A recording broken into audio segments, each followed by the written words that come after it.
Hi guys. Well, Saeed and Sharif Kouachi are dead now, and so is Amity Coulibaly. Piss on all of their graves, while the search still goes on for Hayat Boumediene. GIGN did us all a favour when they slaughtered the first two cowardly, murdering bastards at Printworks 22 miles outside of Paris at about 1700 local on Friday. It was the end of a brief pursuit that started on Wednesday when that pair just casually wandered into the offices of Charlie Hebdo magazine, all blacked up and carrying assault weapons. Fucking cartoon clowns, man. They shot the building's caretaker, Frederick Bosso. They forced the cartoonist to open the editorial office, then they asked for Charb, the editor, by name. And then they proceeded to butcher everyone in the room with them. 8 unarmed journalists, a policeman and a visitor to the magazine, gunned down at close range with Kalashnikovs. Yeah, real fucking heroes, those two. They gunned down Ahmed Merabit, a police officer who was responding to the incident, and then they took off at high speed. It didn't do them any good. They were caught the minute they went to ground, and justice was served out the old-fashioned way. Now I'm sure they consider themselves some kind of martyr, but don't be fooled by their rhetoric.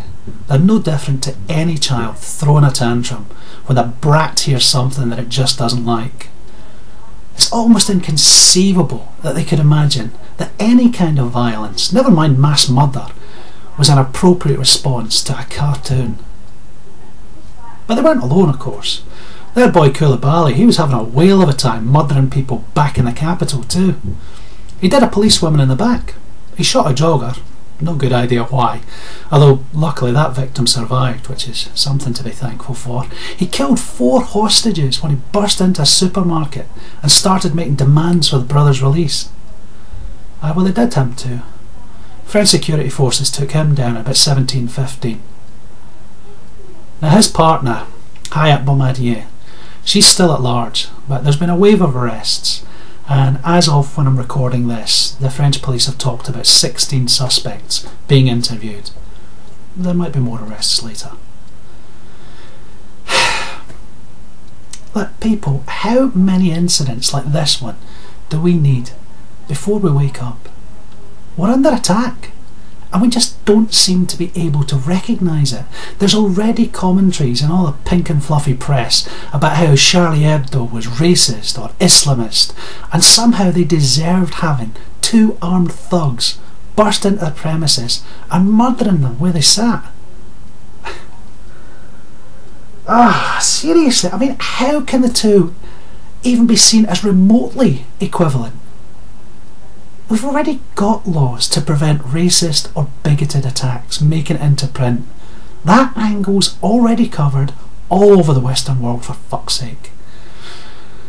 Charlie was not guilty of anything. But even if we didn't have those laws, I mean, even if they were guilty of every ist under the sun, so fucking what? People, there is no excuse, there is no justification for an atrocity like this. I don't know about you, but I am sick to the back teeth of hearing apologists trying to make out that the Islamic faith is suffering some kind of oppression or some kind of organised attack against it. There's this weird notion going around that they have some special right to be more offended than everybody else, to take a special kind of offence that's not afforded to the rest of Western society. Aye, right. Here's a startling revelation for you. They don't. See, there's a great many things that offend me. I mean, I make videos about some of them. It's utterly inconceivable to me that I should go out and commit some violent act because I don't like what other people say or do or how they comport themselves. I sure as 9 hells wouldn't get any sympathy if I was bonkers enough to go out and kill someone for an editorial or a cartoon. I mean, that is just mental. Look, other religions take offence all the time. But when the Church of England protested about the life of Brian, the Archbishop of Canterbury didn't send a couple of crusaders round with Armalites to sort out the pythons. There's American comedians, not just American comedians, there's comedians have made entire careers out of attacking the Catholic Church or the Jewish faith. For all I know, there's Indian equivalents doing the same with the Hindu faith, but it just seems to be different with Islam. Look, I know it sucks being the butt of the joke. I mean, I'm not exactly fond of anti-Scottish humour, for instance, but fuck it, if the joke is funny, or if the point being made is valid, you know, maybe a joke's better than some kind of wordy critique going on. Either way, it doesn't matter. I don't get to, and I would be appalled if I did, I don't get to enact violence on Al Murray, say, for cracking jokes about the jocks being a conquered race, working for the English now. I mean, that way lies madness. That is much better just to appreciate, in Al's case, his searing intellect, except that there's just enough truth in the remarks to sting. And either laugh at the jokes, watch the show, or just walk out or watch something else. What is so different about Islam? What is so different that allows extremists to enact atrocity after atrocity after atrocity without the religion as a whole being held to account? I mean, words fail me. During the Troubles in Northern Ireland, religious leaders on all sides consistently decried the violence being committed by individuals from their own communities. There was no free pass for some numpty claiming that God was on his side or God made him do it. And the press didn't back off from condemning any kind of shooting or bombing just because the terrorists happened to hold a particular faith that they either liked or were afraid of. How is Islam different? How? How long is it going to be before we wake up to this? When is the Muslim community going to step forward en masse, own this shit, and state that these acts do not represent them? It's not enough for white middle-class apologists to step up and whine about not all Muslims are like that. We have to hear it from their leaders, from their people in the street, from the whole bloody community. It's not for the general public, it's not for some beardy like me on YouTube, but it's so that the would-be jihadi knows that his or her fucked up beliefs aren't held by the people that they imagine they're protecting.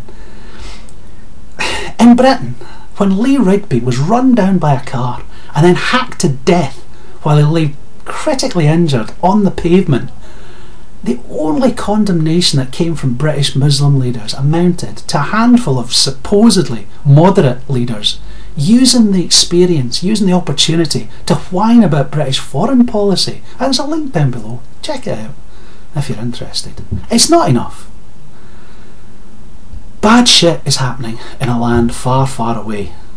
So civilians, military bandsmen, policemen, emergency workers, police women, they get murdered here?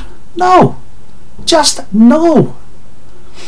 If Western governments nuked a foreign country to glass, it still would not excuse some pathetic, cowardly, infantile oxygen thief killing anybody.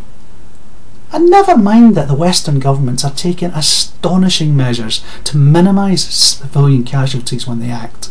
I mean, am I the only person on the planet who thinks that there are much better ways to kill civilians than a precisely targeted drone strike? Really? If the Muslim community won't act for themselves, then it might be time to start looking at measures to protect the rest of our society from the cancer that's lurking inside theirs. A little while back, we quite rightly enacted hate speech laws all across Europe, restricting the freedom of speech of alleged hate groups. Well, perhaps now might be a good time to start looking at restrictions on the freedoms of alleged extremists. Because quite clearly, we don't really give a fuck about the principles concerned. We acted to ease tensions between our communities with no real concern about who the hell we were gagging or why we were doing it. It was enough that it achieved the aim. I'd rather not go down that road, I really wouldn't, but this has got to change. We just cannot let these fucktards attack the core of our society time after time, just shrugging our shoulders and walking on like nothing just happened. But look, regardless of what our leaders decide, we can take action for ourselves. Don't be afraid of these bastards.